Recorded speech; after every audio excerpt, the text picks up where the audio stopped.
Hi, everybody out there. I wanted to share this idea with everybody else who may be in the same situation. We had a very large garage here, relatively speaking. It's about 28 by 28, so not quite. So probably about 760 square feet when we subtract out this little rectangle here. But I had, shelves, and I had this table and my table saw and all kinds of tools in here. Everything was very disorganized. I knew where everything was, but it wasn't an efficient workspace at all, especially in comparison to what you see everybody on YouTube has been doing with their workshop / garage spaces. And then my wife she started a business about a year ago where she buys thrift. A lot of people do this. They buy thrift items and then resell them in a garage sale type warehouse situation. And we're in Tigard, which is a suburb of Portland. So there's a lot of that going on here in the Portland area. And so she moved to a place in closer to really in downtown Portland, right on the east side, what they used to call Produce Row, in a big old produce warehouse. And they're doing a lot of furniture. So she's buying a lot of furniture and selling it. And she never turns down a good deal. So she's had quite a collection, and the garage was crowded on this side with that. And I'm over here trying to build a little bit of wood furniture in the winter time. And, invariably I'm sanding, and some of that dust gets over on her stuff. And then some of her stuff creeps over to here. And, she had said at one point, you ought to put a curtain down the middle here or something, and I just couldn't see that. But so this is what we settled on, is dividing the garage. I actually wanted to go a little different way to start with. This is an 18-foot door. So you've got about 6 feet here and 6 feet there, and 18. Well, not quite. You must be about 5 and 5, and then 18 in the middle. And my thought was to put a post down the middle here and make 2 garage doors, and then change this beam over, extend the doors over a little bit on each side, and have 2 distinct separate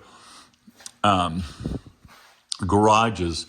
But, I was a little involved, and I was trying to think of, always, your first idea is not always the best. So keep thinking it through and try to simplify it. And it would have involved me taking this perfectly good door and throwing it away, taking this beam perfectly good and only using half of it by shifting it over, and doing a lot of work on the studs, electrical work. There's a light out here, and I had taken it off and was preparing for all this. And then I said, let's get in the garage and take another look at it. My wife's real smart, so she helps me figure this stuff out. But anyway, what I decided was I couldn't split the garage in half because the middle of the garage is this garage door opener, and it's going to stay where it is because openers have to be connected at the center of the door, of course. But anyway, so the way to go about this was to, I'll have a little bit less space than she has. I have about 12 and a half feet, and she'll have the balance over there, whatever that is probably 16 feet, 16 and a half. And it just worked out where I could put it right on the other side of the water heater, so that'll be on my side. I had this heater I installed years ago. The big deal on this room was it was never insulated. Well, it was insulated to some degree.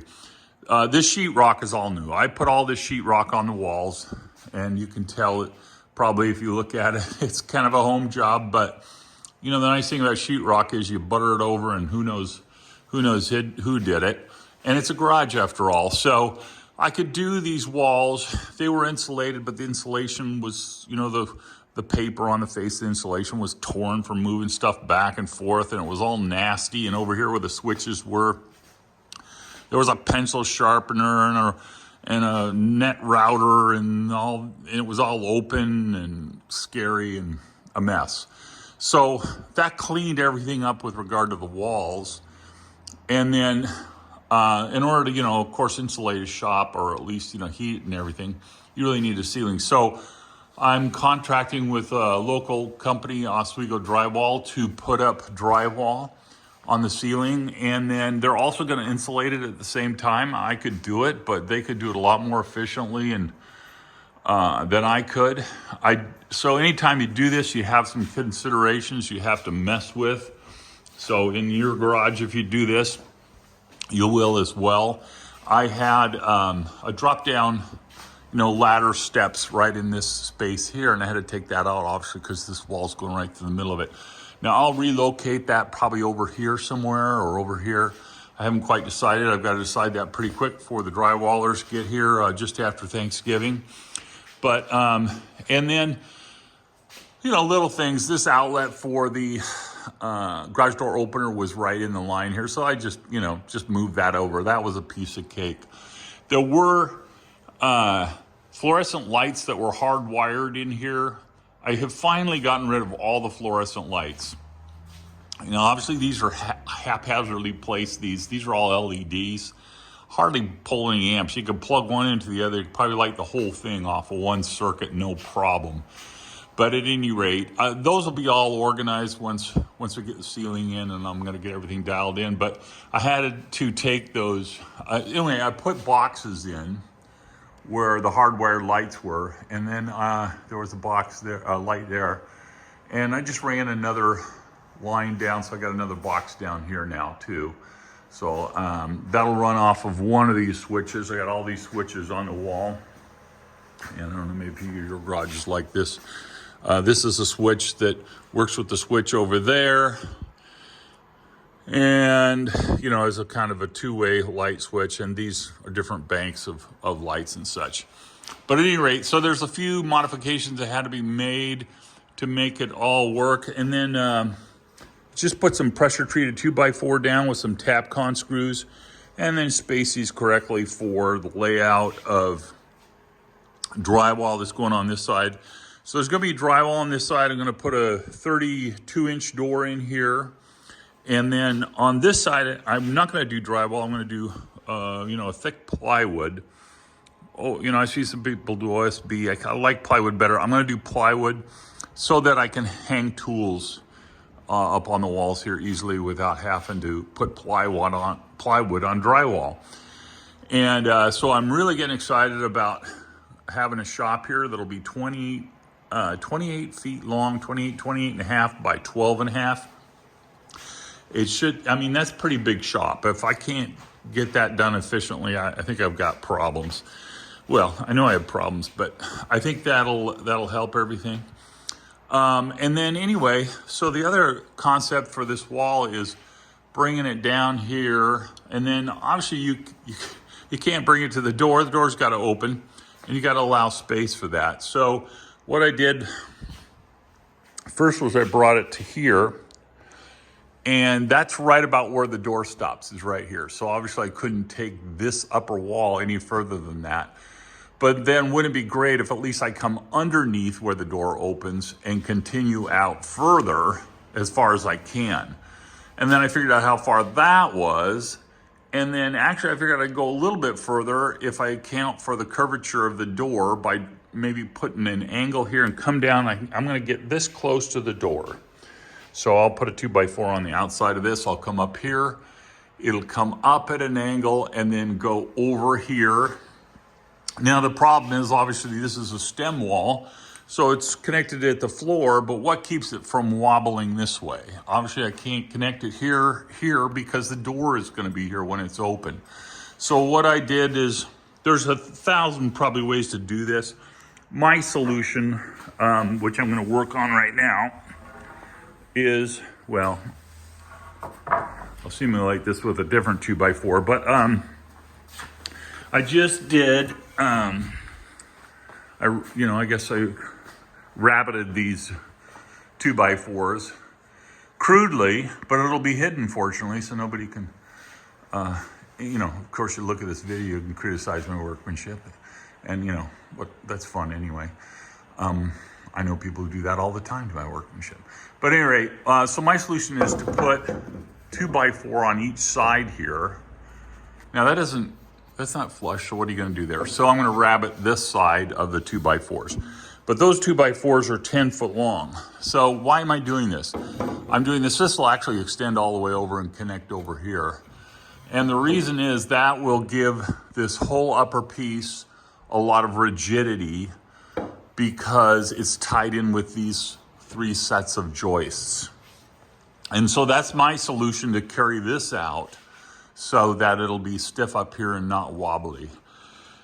And then of course, you know, I'll have studs. And then once we apply the drywall and the plywood on the other side, we'll be in a situation where should be a pretty darn strong wall. And then I'm going to put a dust collection system in here and, you know, run all the collection pipes along the walls and everything. And then I'll also run outlet strips on the walls too. So I'm really, you know, excited about what I can do with this space. I've got a large air compressor, and I have a lot of woodworking tools. I built a black walnut kitchen table last year, and I've been working on some chairs. I did one, now I got to do 5 more chairs. From the miracle of watching folks on YouTube, the table, a lot of the techniques I use for making it a good table, I learned on Blacktail Woodworking, which is awesome. They're in Beaverton, not far from here. And Cam does an amazing job building stuff. So I did that table, and then the chairs came from a design by 4 Eyes Furniture, Chris over there at 4 Eyes, and templates. And so I got to finish all that stuff. And then obviously there's just about a million things I could do. I'm sure I'm like a lot of people. I got a lot of tools for working on the 4 vehicles that we own with the 2 kids, my wife and my car, and then a lot of woodworking tools, a lot of miscellaneous around the house working on stuff tools. And I've got 220 in here that I put in. Ran that up and over out of that box several years ago because I've got a 220 welder, and there's space outside I can weld to. I put an outlet on that side. So I'm really hopefully going to outfit this without spending a fortune. I'm figuring out where to get some benches or build benches. There's a lot of great websites, YouTube videos about using 2x4 construction and plywood. But I might do that, but I've got enough work to do, so I think what I'll end up doing is, I'm looking at those benches at Harbor Freight for $199 that also have the woodworker's clamp on them. And they look pretty darn sturdy, and everybody loves them, so might be doing something like that. I've got this cabinet over here that'll probably still work for me. I'll probably get rid of this table, which I've been using. I would like to have, I'm going to put a really nice compound miter saw in here. You know, I have one, but not one that extends. So I'm going to do that and have an inset table for that, so where I can have that a station for cutting, cross-cutting. And then I do have this Delta table saw. I don't know if I'll keep this one or get a different one, but I need to set that up so I can figure out how to use an outfeed table, and it might be one of the benches that I have here that I can roll out. Anyway, all these things, you figure them out as you go along. Anyway, if you have a garage like this and you've got a garage door where that's not divided into 2 doors, maybe this will work for you too. I'm going to throw in a couple of extra shots here towards the end of the construction to see how it kind of came out, so you can see if it makes sense to some of you guys. Thanks.